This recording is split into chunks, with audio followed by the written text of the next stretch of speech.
कोठी खोले गैली गौरा दै चौरा ओ ना मिलल गे माई चौरा ओ ना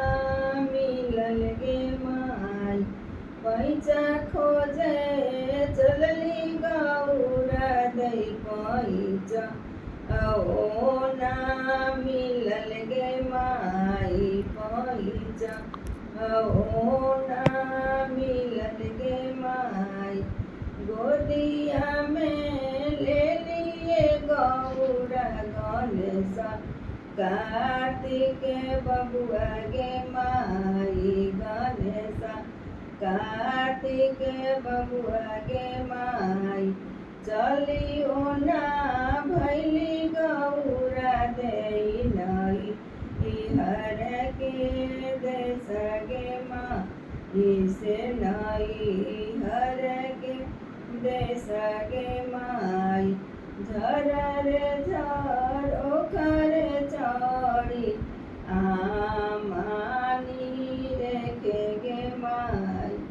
जसा देख हमार बेटिया गौरा चलल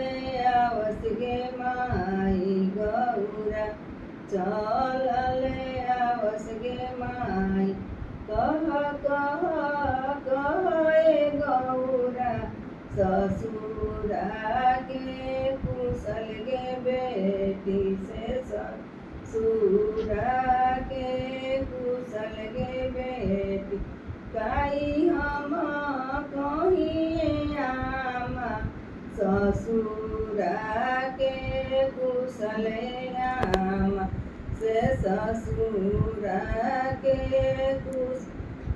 दोसरा लादानिए भोला अपना भिखारी भोला से अपना भिखारी भोला।